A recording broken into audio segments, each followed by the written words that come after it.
There will be spoilers said for Black Mirror seasons 1 through 3.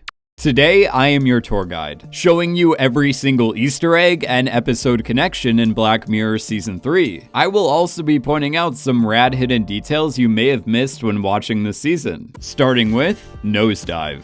When at work, Lacey Pound browses through her social media feed. There are a couple of familiar names that appear in the section for highest rated posts. Right here we have Edith Chapany, the visual effects coordinator of Nosedive. Michael Callow is the Prime Minister from the episode The National Anthem. Callow also posted, "Just got thrown out of the zoo again."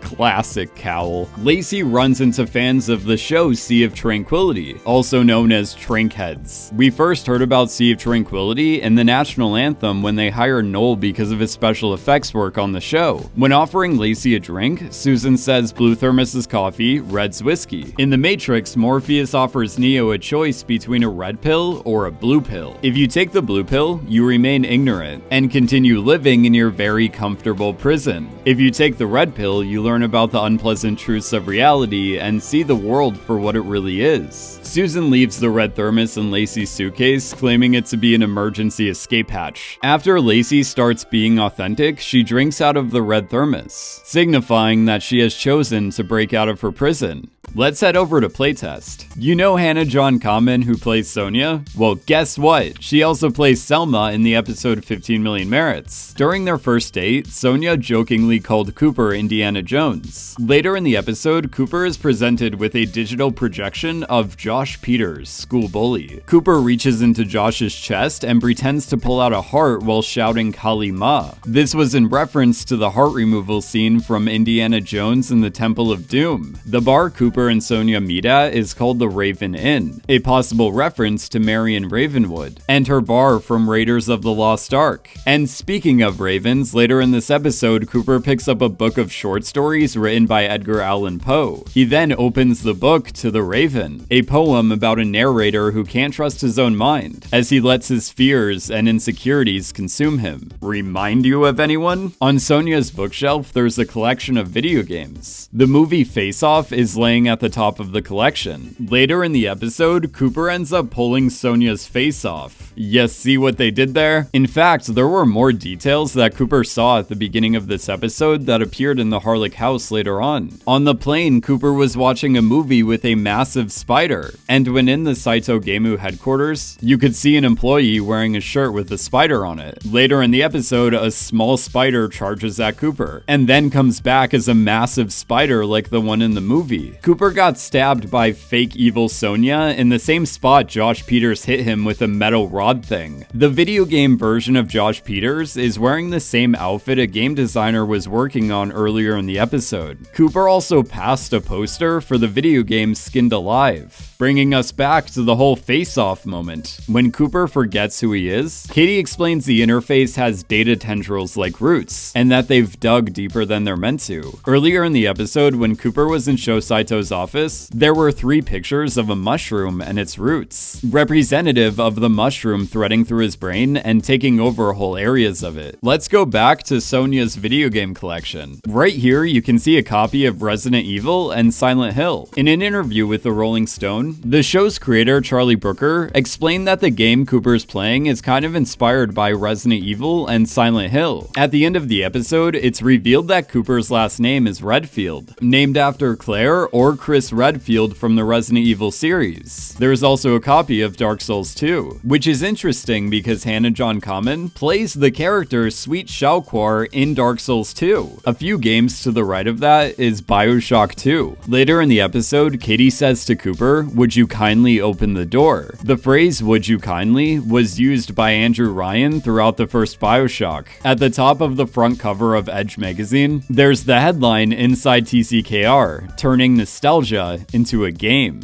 referring to TCKR Systems, the company that created San Junipero. At the bottom of the front cover is Granular VT5 on test. Granular is the name of the company that created the ADIs in the episode Hated in the Nation. The white bear symbol appears on the targets that are laid out on the table for Cooper to play whack-a-mole with. Saito Gemu's headquarters was filmed at the Englefield House in Berkshire, England. You may also recognize it as Professor Xavier's school in X-Men First Class. Now arriving at one of the more haunting episodes of Black Mirror, Shut Up and Dance. When looking at Kenny's laptop, you can see what appears to be a sticker of Waldo from the Waldo moment. The bank Kenny robs is called National Allied Bank. In Playtest, Cooper tries to make a withdrawal from an ATM owned by National Allied Bank. At the end of this episode, we see an article about the CEO's racist email scandal. Let's take a moment to examine the rest of this webpage. Above the article, there's a tab called Social Media Feed, where you can see the post Michael Callow is getting divorced, confirming that Michael Callow's marriage fell apart after the unfortunate events in the national anthem. You know, the indecent act,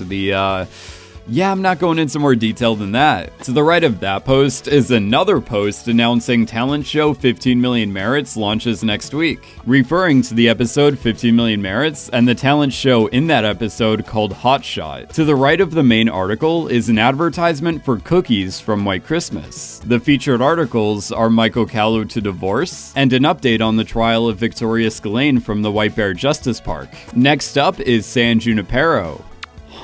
It looks like there are no Easter eggs or episode connections in San Junipero. So let's talk about some of my favorite details you may have missed when watching this episode. The soundtrack of San Junipero is absolutely incredible, and we'll talk more about Clint Mansell's work in an upcoming video, but for now, let's take a look at the 80s songs selected for this episode. Each song they used perfectly represents that era, while also relating to Kelly and Yorkie's story in some way. For example, Fake by Alexander O'Neal and Living in a Box by Living in a Box are hinting at the main twist of the episode, that San Junipero is a virtual world where people essentially live in a box or access it through a headpiece. The 2001 song Can't Get You Out of My Head by Kylie Minogue was also hinting at the same thing. Before Yorkie gets dressed for her second night out, the song Girlfriend in a Coma by the Smiths plays in the background. Later in the episode, we find out that Yorkie ended up in a coma after a car accident. Learning about the accident also explains why Yorkie jumps back when watching the red car crash in the video game Top Speed. In this episode, we focus on a bisexual relationship between Kelly and Yorkie. The bisexual pride flag is made up of 3 colors, pink, purple, and blue. And you can see this color palette used throughout the episode, like the neon lights at the bar Tuckers, as well as the clothes Kelly and Yorkie wore in San Junipero. I always thought that was pretty rad. Moving on to Men Against Fire. When Ray taunts Parn Heidecker, she sings the song Anyone Who Knows What Love Is by Irma Thomas. This song has made an appearance in Season 1 and Season 2 of Black Mirror. Abby performs the song on the show Hot Shot in 15 Million Merits. And Beth sings the song during Karaoke Thursday in the episode White Christmas. Here we are, the last episode of this season. Hated in the Nation. The episode that presents us with headline after headline after headline.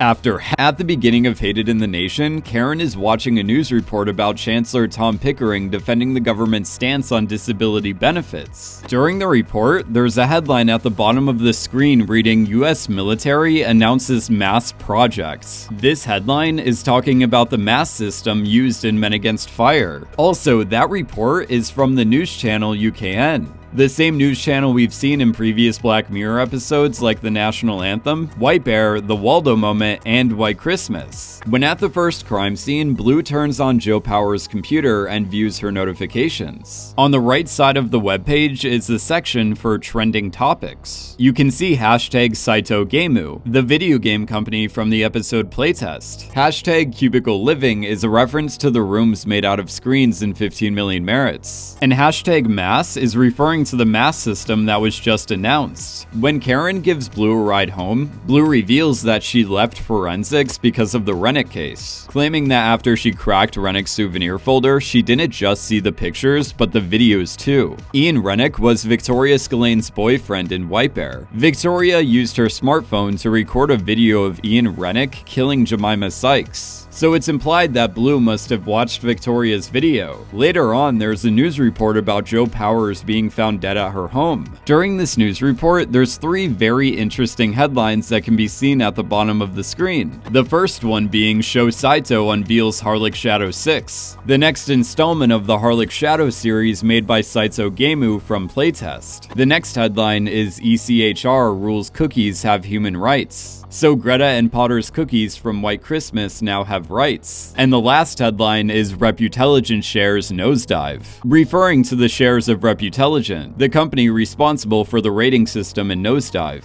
Clara Meads has a Waldo sticker on her laptop, a reference to the Blue Bear Waldo from the episode The Waldo Moment. On day 4, we quickly see a montage of people posting #Death2, mixed in with news coverage of the trend. During this montage, you can briefly see the following use section on someone's profile page. Below the London Post, there's a profile with the name Erica McEwen. Erica McEwen is the series graphic art director of Black Mirror. On a website that looks a lot like a Twitter, #Death2 is the second most popular topic on the What's Happening tab. At the top of the list is Harlock Shadow 5. A lot of people must be talking about this game because of Sho Saito announcing the new Harlock Shadow. At the bottom of the list is Prime Minister Michael Callow from the national anthem. Below #Death2 is #Free the White Bear One, a reference to Victoria Scillane, who is imprisoned at the White Bear Justice Park. Also, other users are posting #Death2 Victoria Scillane. At the end of the episode, Garrett watches the news coverage of Karen's testimony. The text scrolling by at the bottom of the screen reads, "Scillane appeal thrown out of court," talking about White Bear's Victoria Scillane. And Sho Saito announces immersive new gaming system. Hopefully it's not the same gaming system Cooper uses in the episode Playtest. Also, one detail I really like about this episode is how during UKN's coverage of #Death2, they changed their colors from red and white to black and yellow, resembling the colors of a bee. That concludes our tour of Season 3. If you enjoyed this tour, feel free to rate me 5 stars in the comments below. Or if you didn't like it, feel free to 1-star me into oblivion. Oh, and subscribe for updates on upcoming exhibits. As always, thank you so much for watching, and I will see you in my next video talking about Black Mirror.